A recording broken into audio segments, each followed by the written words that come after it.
All right.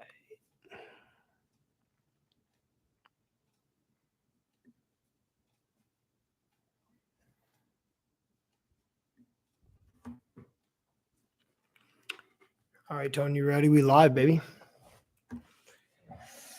Here we go. We are in the cornfield for today's live stream. We are at my parents' house. As always, I am your host, Joel Lincoln, the corn-fed portion of this podcast. We got the man out of the bayou. He's going to be coming in here on this side. Pull up a chair. We brought him to the farm. My dad, Dougie Fresh, was wearing a Denim Springs high basketball camp shirt today as he woke up. Here we go. Tony Sterling, welcome to the program. Welcome to the farm. How are we doing today?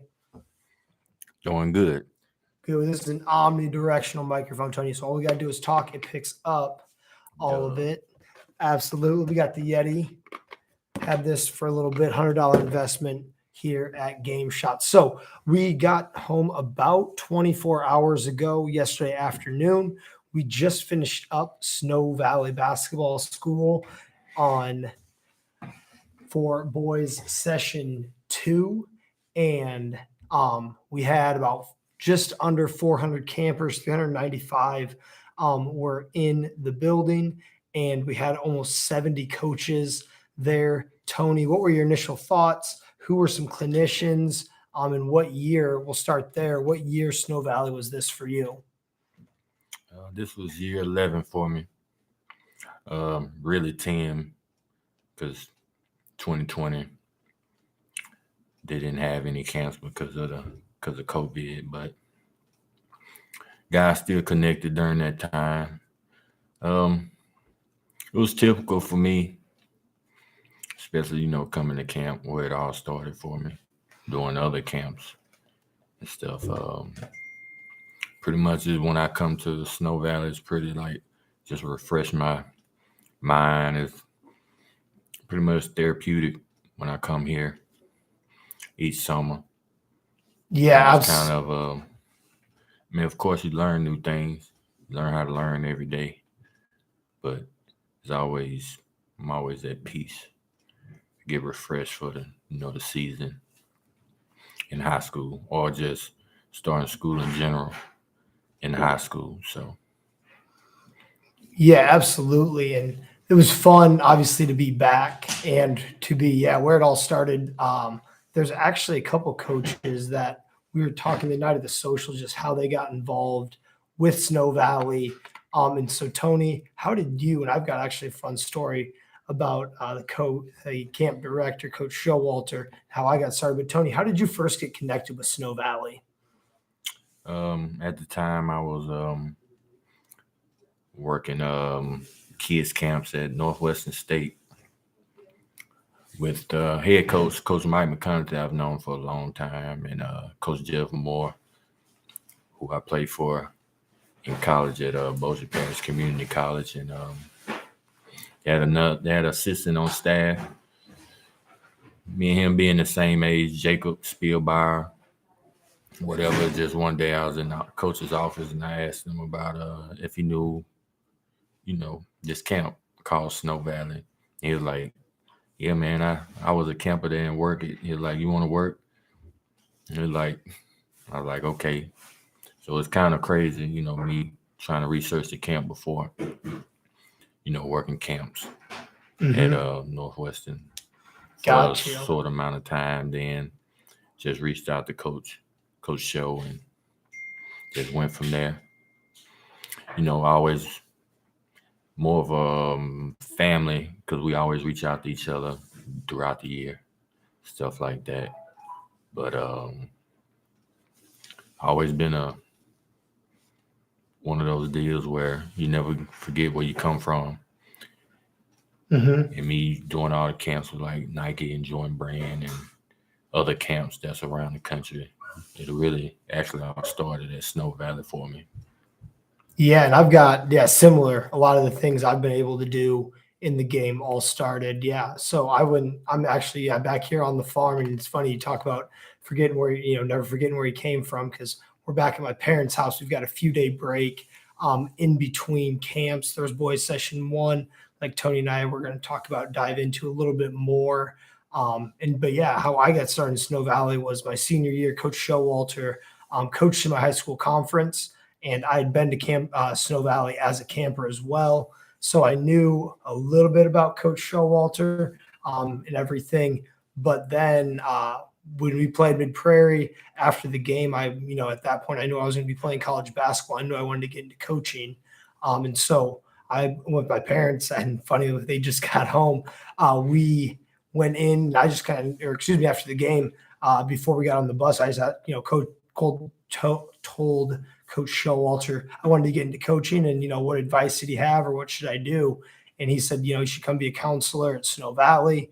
And I'd went I think 3 years as a camper.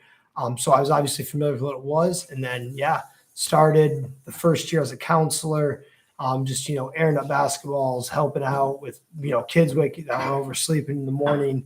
At that time, it was 5 days. So that, day 2, 3, 4, especially day 4, there was usually a little bit more amount of kids that would sleep in, things like that. And then, just whatever was needed. And then when there wasn't anything needed, because by the middle of the camp, things were rolling pretty smooth, especially after the morning, making sure everybody's there for all the sessions. After that, it was pick whatever clinician I wanted to go watch and help out. And then, as it progressed, I think week 3 or 4, Coach Showalter just had me start coaching out of basket, still doing a lot with, attendance and just stuff like that. And after that, it was moving forward.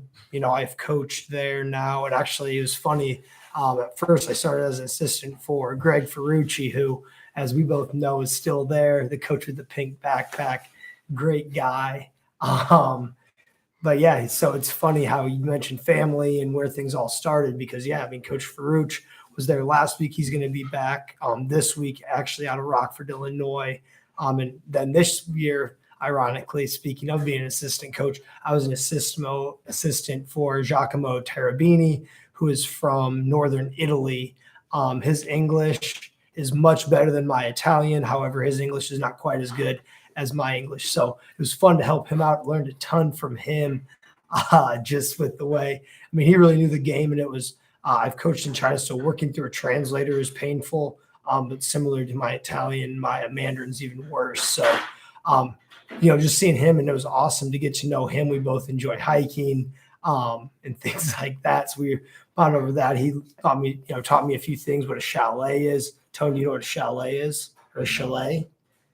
It is a mountain home. So where he's at, it's beautiful. I'm hoping hopefully next summer, make a trip over to visit him, just because it's so beautiful right there in the mountains. He enjoys hiking. He has a chalet in the mountains with an incredible view.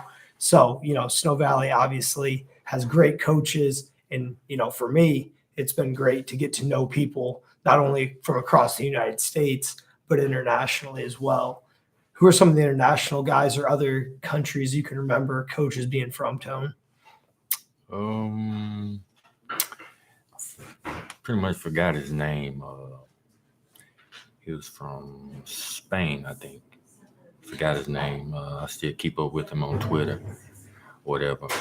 Mm-hmm. You see how he try to throw me in these type of things. Mine just went blank. Yeah. Whatever. So, you talking about Al Zvanovic? yes, him. Slovenia, man, that's Luca's guy. He told us about Luca when he was 15. Told him the future was coming. Yeah, he was a post player, whatever. And he always have great clinics.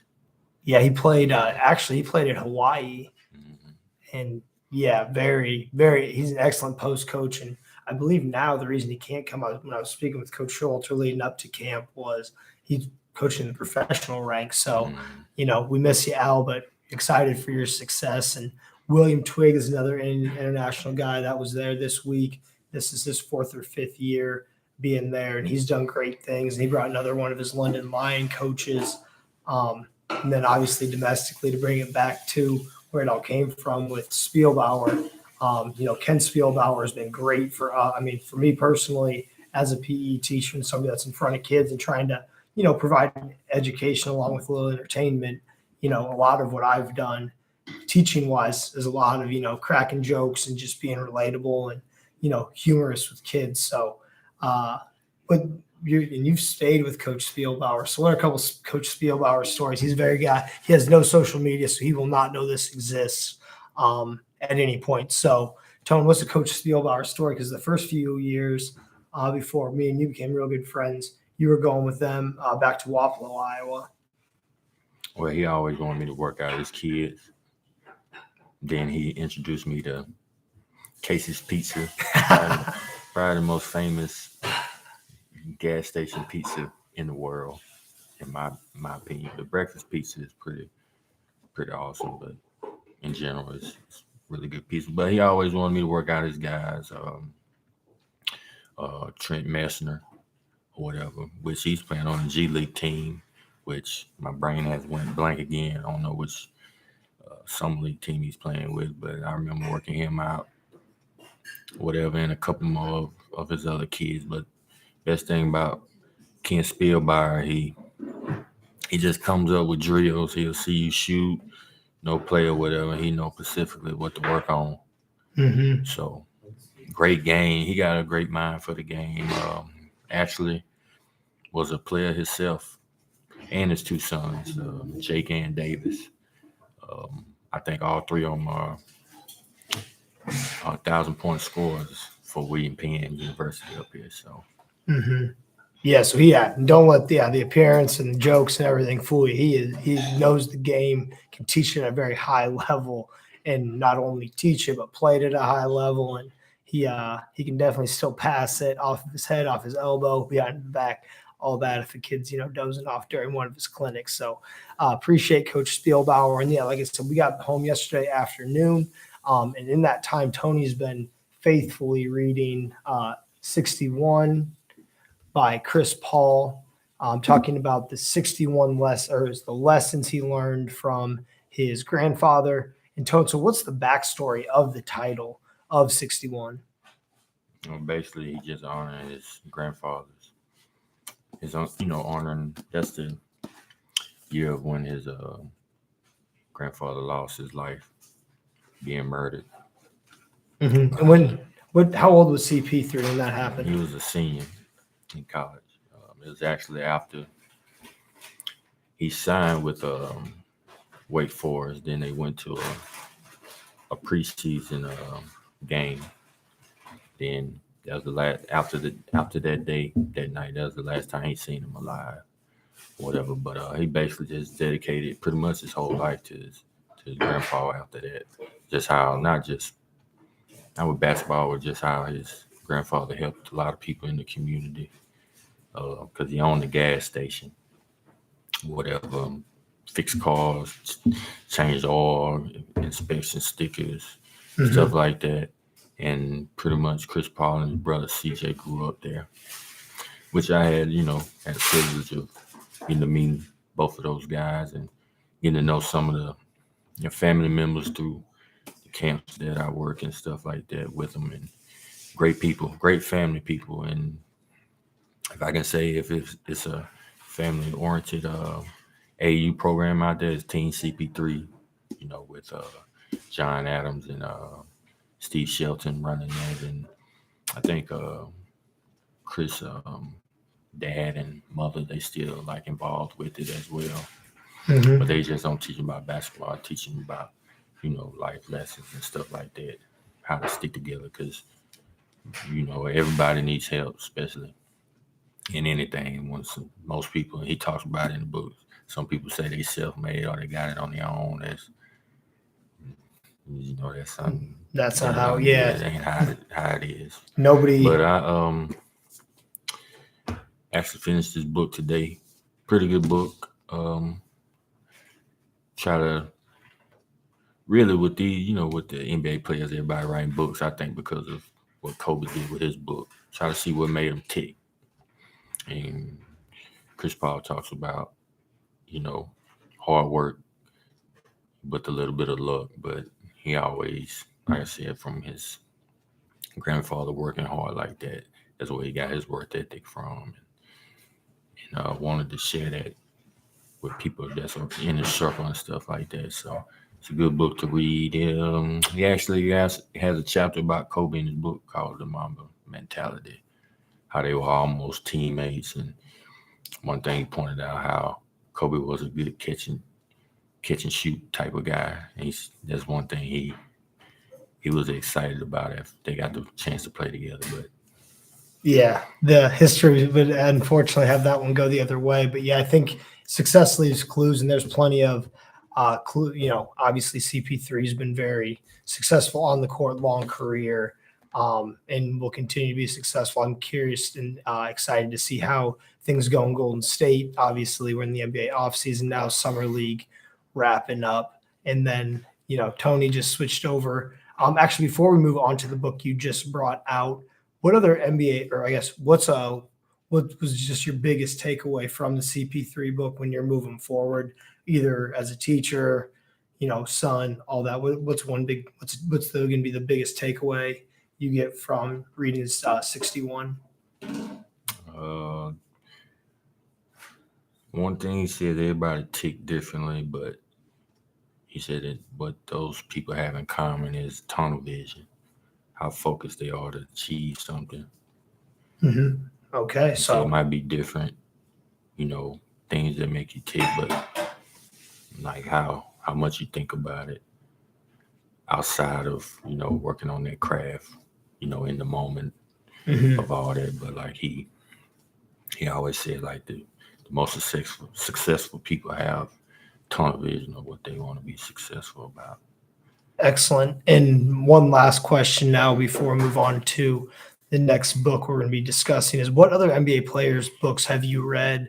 Obviously, Mamba Mentality we read last month. What other former NBA players' books have you read? Kevin Garnett book that came out last year called A to Z. I don't want to mention it, but some of those books that I've read, I kind of can't get into them. But I know Kobe Bryant's book, KG's book, really good. If you're a parent and you want your son to read that book, you read it first, because the way he talks, if you listen to him in interviews, especially, Podcast places where you can freely express yourself. It's not kid friendly. But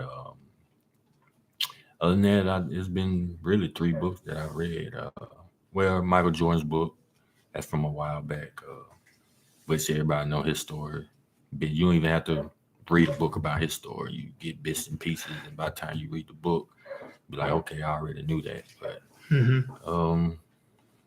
but Kobe Bryant and Chris Paul's book pretty good. I got a lot of books that I buy. I wanted to read Grant Hill's book, but so busy with doing everything, he kind of gets sidetracked with all this stuff. Kendrick Perkins has a book that I haven't read that I have. LeBron's book is on the what were we talking about yesterday? Because we're going to preview this next book here in a moment. But it was Coach Showalter's book, and then you said LeBron's book. But you said LeBron didn't write his real one. What's that about? I think that's whoever the author is. He kind of collected everything that he knew about LeBron, but I think LeBron gonna actually probably write his book. Yeah, like Kobe wrote his book. Tell their own story. His own words. Yeah, tell their story. But people don't know that Kobe actually got his, the way he wanted to write his book actually from Michael Jordan. Michael Jordan has a book out. It's from a long, long time ago. You'll probably have to go to find it on Amazon. It's really old, but Michael Jordan was talking about the game the same way Kobe was talking about it in his book. So if you want some thoughts about where you got all the ideas from, go look that book up. Okay. And speaking of books you should look up, and the places we are right now, Coach Showalter, Coach Don Showalter, Cornfields to gold medals. Very excited. I'm about 50 pages ahead. Yeah, we'll put it right there. Absolutely. And yeah, if you can see the cornfields in the background, I apologize if you hear the dog barking, Larry Bird in the fence on the farm. Not happy. But Tone, obviously Coach Showalter, I guess I'll speak for myself. Coach Showalter, obviously, like I mentioned earlier, gave me my start in coaching and everything from telling me I should become a manager when I went to college to helping me get the opportunity to coach in the USA Gold Camps, um, everything in between. Anytime I have a question, Coach Showalter, if you know him, is very personable, accessible, and I can speak from my experience. He's been great anytime I've had a question, big, small, anything, bounce an idea, ask him, what should I do in this situation? Or what do you think of this? How can this be better? He's always number one. If he doesn't answer, he gets right, gets back to you. Text is awesome. Is just, has no reason as a guy from a town of about 800 people in Iowa, has no reason that he needs to help myself or really anyone out. But, the reason he is who he is because he does that. And he does it for everyone. That, bouncing around different circles. I've never heard a whole, anybody really say no one's had any ill feelings towards Coach Show that I've ever encountered. And that's a credit to him.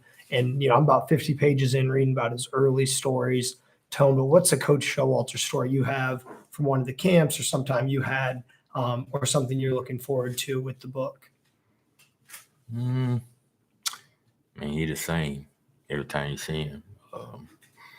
Guess when I was in Houston for the Final Four, whatever, I seen him, he walked in the room, he was, glad to see me for the mini camp or whatever, but he always the same.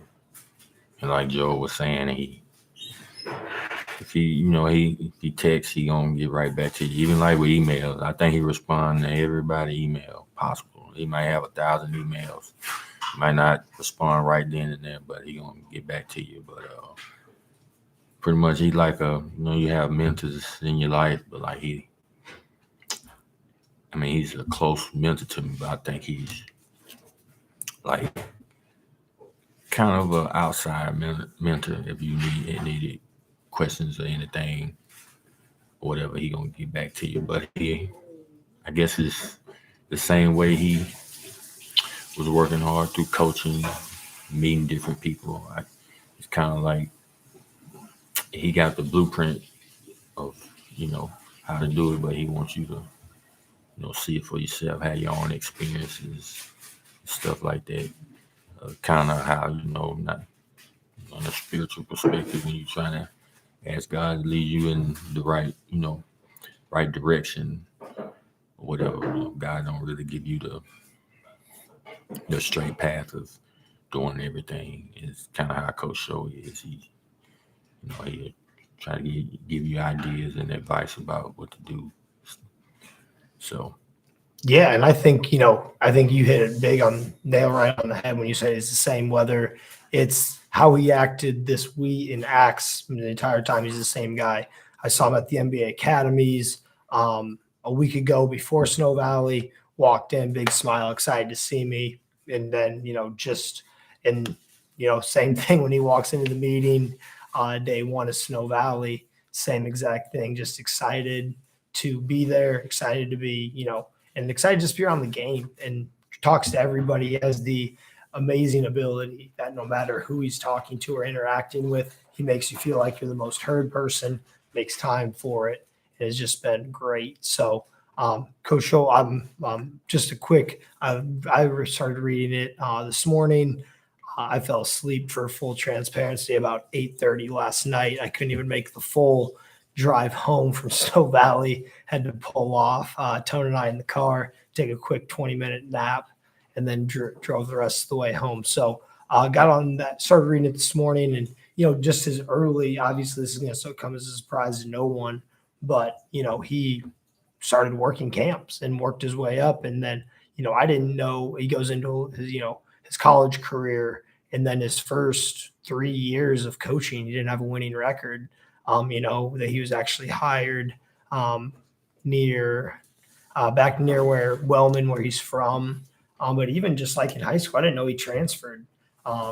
So there's just you think like I said, I thought somebody I spend time with every summer since I graduated high school. So he's kind of seen me grow into my adulthood, and I feel like I've known him, and I've known a lot, but this, goes into the depth of it and giving the examples. I love how you said it's the blueprint. It's the blueprint of, hey, here's how you do it. You write letters, you connect, you do the right thing, you treat people the right way, you do the work, and you tune in and absolutely get to it. So yeah, I'm very excited not only to continue reading that, the Coach K book, the Tony Sterling Basketball Book Club. Uh, we're taking a little pause at maybe changing hands, or get a little revamp here in the fall. But if you have not read it, I know we got one friend, JT Writing House. If Tony doesn't get the book read, I'm going to just have JT tell me what it was, what it's all about, and hit me on the highlights, because it got shipped to Charlotte, and I will not be back in Charlotte until the beginning of August. So I will be reading it, but we will be recapping it. Tony, any thoughts on the Coach K book that you want to touch on preview? Because we will be trying to get live with JT to recap that. Because shout out to JT for reading like 300 plus pages in 10 days in preparation for the Tony Sterling Basketball Coaches Book Club. So Tone, what we got on Coach K's book? I haven't read it yet because I was reading this one and about to read this one. So So JT will be getting us with, hey, no problem. I've been doing this since high school. I didn't quite do all the reading. Hey, break it down for me. So I'm excited to hear what JT has. Don't use clip notes. Hey, I know JT told me he read all 311 pages, and he ain't going to lie to me. So excited to recap that with JT. And yeah, bonus, so JT, now that you're done, you've got the rest of July as you originally told us we should do. You have the rest of July to read Cornfields to Gold Medals. Speaking of, just a couple other personal notes before we kind of recap what's happened since our last pod to now. We went fishing today. Like I said, Tony didn't read. My dad early was rocking Denham Springs, thoroughly outfished myself, my mom. Not only did he catch about the same amount of fish as me, Tony didn't participate, so I guess he took last. But he did make sure he got 61 done for you. But yeah, Dougie Fresh fully outfished me in the Denham Springs shirt. So we're back in Iowa and just enjoying the time away here. We got today, tomorrow, going to be relaxing. But one thing I do want to touch on, Tony, is every year at Snow Valley, and I think this has been going on. I know it started with Coach Locke. I think the first couple of years I worked, there wasn't the weekly coaches clinic. But do you remember when they started doing the weekly clinics in the evening? They always done it since I've been going there. Okay, so it may have just been the first year I did it. But yeah, they started doing a every camp session. It's been great. They do a coaches clinic, and this week Greg White gave a presentation from Bentonville, Arkansas, home of Walmart, also home of the Arkansas Tech Wonder Boys. Personal note, I've never lost in Bentonville, Arkansas when I coached at East Central University with Coach Jay Havens. We went over there, played Harding University, which the Bison play in an old airport hangar. And their claim to fame, and I don't know who did the poll, but it is the best home court in college basketball. How they earned that title, we'll leave that to the people. But it is now, okay, Coach Fuji chiming in. But we were the first team in Great American Conference history to sweep that road trip. And we did it twice. So went over and played Harding and Arkansas Tech. Arkansas Tech, home of the Wonder Boys, is also in Bentonville. And Greg White from Bentonville West, took over a program, was it 6 or 8 years ago, on the first year of the school. And then he kind of gave a great presentation. And Greg White 32 on Twitter is great follow. And he had a lot of great ideas. Tony, what did you take away from that clinic? And then we can address some of the things in the comments. He, with Coach White, he always straightforward. Mm-hmm. Like he got an old school feel. But one thing I got from him, from how he run his program or anything, he always try to be understanding towards, what others are going through, not what they think, what they're going through. And he try to put his thoughts into their minds, whatever, and try to make it better. Specifically when he was talking about um, holding the kids accountable in this program, and teaching them life lessons. You know, basically how you gonna be when you're 30 years old you know as a man out here in this world where you got to handle problems on your own, stuff like that. One thing you said is you got Another thing he was saying, everybody try to get advice from like Coach K, Coach Boeheim, how to get into coaching, and it's a fact that their stories are pretty much diminished from how to get in the coaching game now, because the college game done evolved. Yeah, it's changed. The recruiting landscape has significantly affected it. If you want to get in, for example, if you want to get in college coaching, or even getting to know a college coach or work the camps, or if anything with the NBA, which the NBA is pretty meticulous. Like one of them aspirations working in the NBA, go to some league, meet people. But at the end of the day, in the NBA, you gotta know what you're talking about. Yeah, because the players will eat you up. That's one thing Coach Locke, told us about. Then you don't have no life in the NBA either. So yeah, and you gotta really love it. The only people that got actually a life in the NBA is the players. Coaches don't. Yeah, because all they're doing is they're getting their coverages, and you got to be very prepared because I think what gets lost a lot of the times is professional athletes aren't necessarily the coaches are just as responsible. And right now with the league, the way the contracts work, it's coaches or players league, and the players are a lot easier to get rid of, or the coaches are a lot easier to get rid of than the players. And to get into college coaching, if you don't know who players are, you have no idea. And if you don't have access to those players, especially at a high major level, like if you don't have access to players or know about players and be able to provide your own evaluations and find those diamonds in the rough and, recruit and then retain your roster and develop your roster, college coaching is going to be a tough gig. I think the days of, the high school coach that's just kind of there and, eventually gets better at coaching to go to college aren't really there. I would say more about players, you get more connected with players, and club basketball, unpopular opinion, is the way, and I think the recruiting calendar reflects that. I think the events reflect that. That college coaching, the access comes through club basketball and relationships, more importantly, with players outside of it. And so, Tony, I was not familiar with this. We appreciate Coach Fuji, who will be in the great state of Iowa in just a few days, for commenting in. He was saying that in California, so the coaches clinic, so Snow Valley, California, Snow Valley originated in California with Coach Herb Livesey, who Tony knows very well.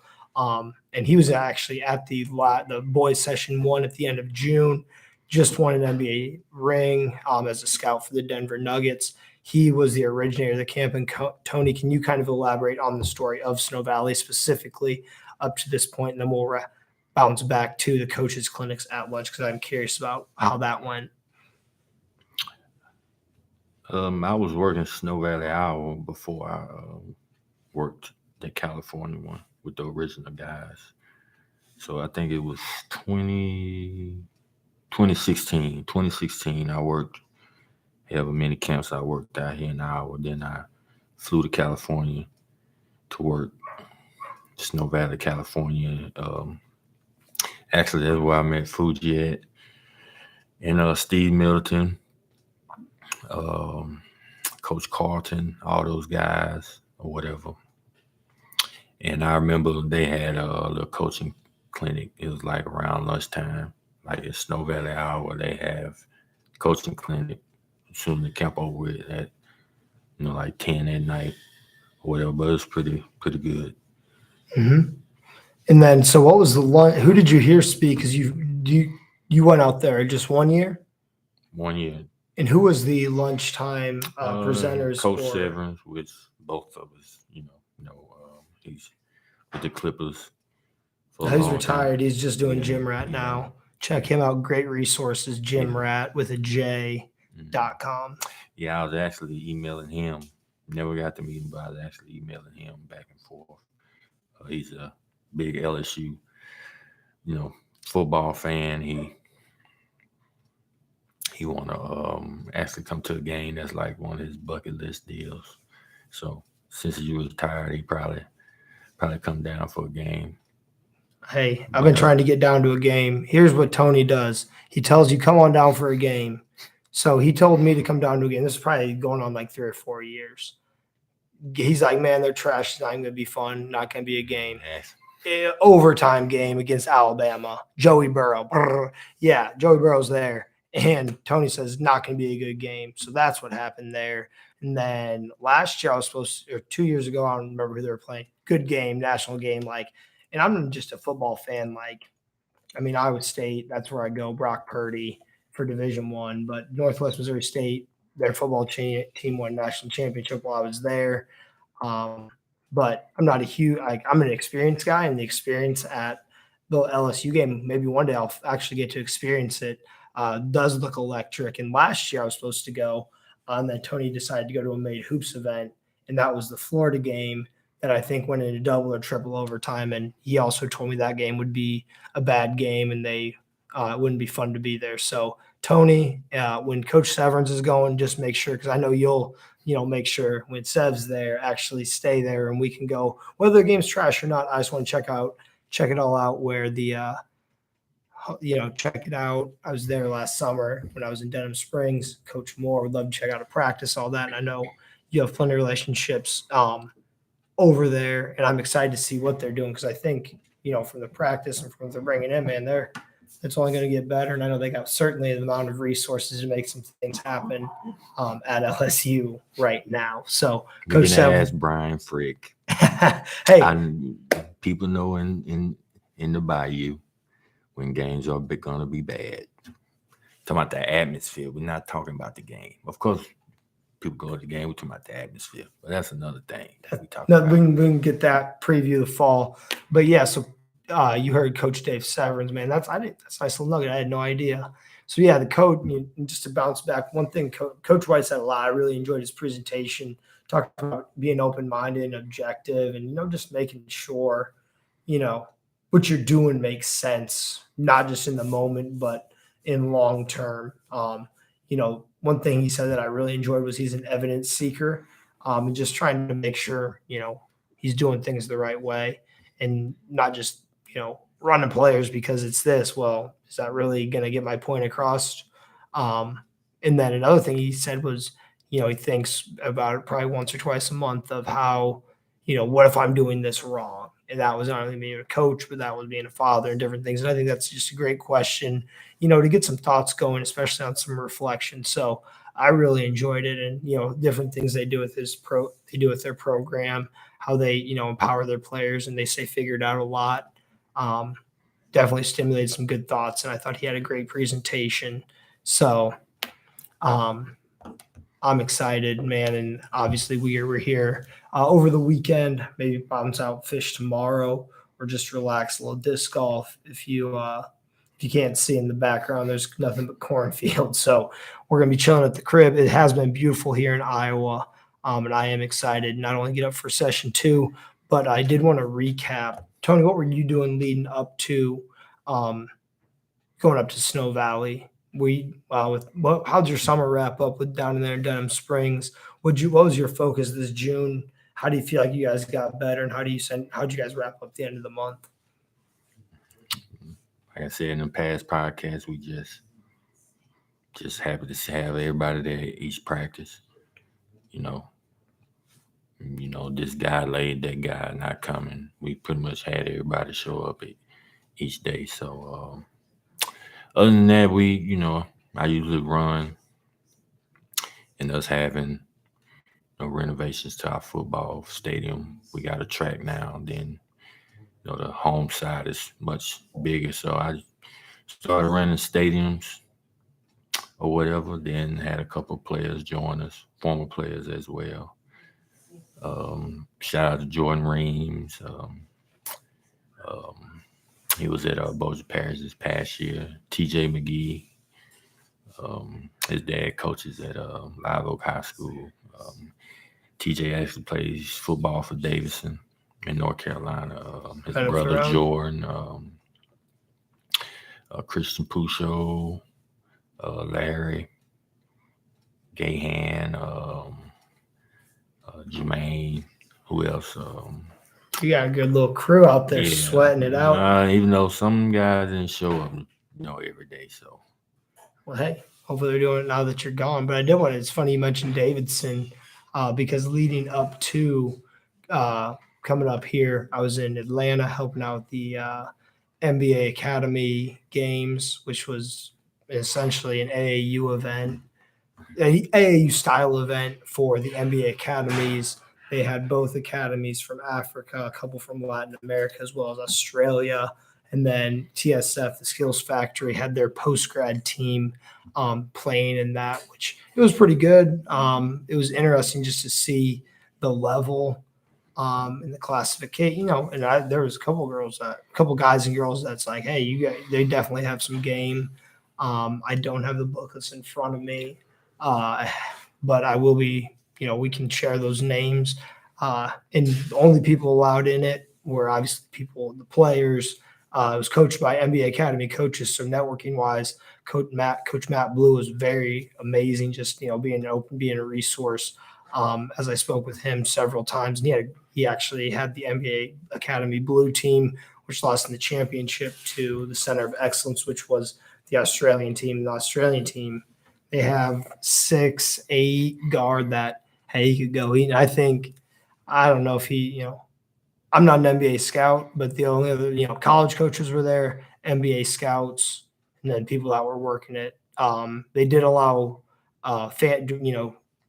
immediate family members to attend, but obviously with it being a global academy, there weren't a ton of families. There were, a handful there, just supporters, but it was an overall good event. Nicole Dixon was in charge of the staffing and was one of the co-directors. So she'll be up at Snow Valley for the Girls Week, the last week of of July. So had a great time. Learned, just seeing that level, and as we do our different events, because there's, there were some 2025s there, so and 2026. Just seeing those kids and how they compare to the levels. So definitely enjoyed that, and looking forward to on Monday. Going to get some of that world famous Casey's Pizza breakfast pizza. Tony, what's your go-to Casey's breakfast pizza flavor? bacon, egg, and cheese. Hey, it's the best. But the sausage bangs as well. Pause. But we'll be doing that on Monday. Going to bounce over to West Branch. Jason Kern, who actually shout out Jay Kern. Maybe we'll have to go live with him as well. Came up with a name for the podcast. Snow Valley guy, his dad, Chris Kern, is another one of the directors that, similar to Coach Spielbauer's, had a direct impact on me as a teacher, coach. And, I've spent a lot of time with him each summer.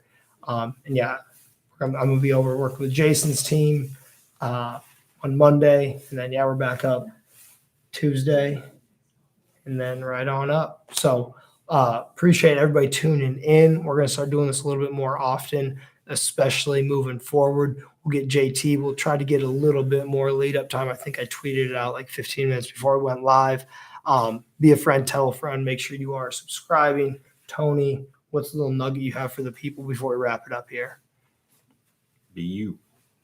Be you. Absolutely. And just keep doing your best, striving, write down your goals. I think J-Mac, our guy, had a great thought. He did, and that's how I'm not going to tell you the speaking fee, but it ain't low. It's a lot more than I made last week as a Snow Valley coach. He said, think it, ink it. Write it down like we talk about. Get your journals, write down your goals, make your plan. Like CP3 said, laser focus to be successful. Yeah, Tony was out there as I was just getting absolutely smashed. My dad out fishing me. Tony was locked in, nose in a book, taking his notes, everything like that. So appreciate y'all live tuning in. We'll do this. We'll give you a little bit more regular scheduled content. So there will be a ton of drills coming out. I've been bad about getting things lined up, being on the road, but no more excuses. I'm going to get all that content set tomorrow, and we'll be having, by September, we'll have almost 100 videos on the channel. Weekly podcasts will be returned to being weekly, maybe a little more frequently as we're together working things like Snow Valley, everything like that. I don't know what the Wartburg Wi-Fi situation is and if it can support this fire content. So appreciate you tuning in. Be you, write it down, think it, ink it, get better. If you have not yet, make sure you hit subscribe. We'll see you guys next time. Make sure you check out the content all week, individual development drills coming at you soon.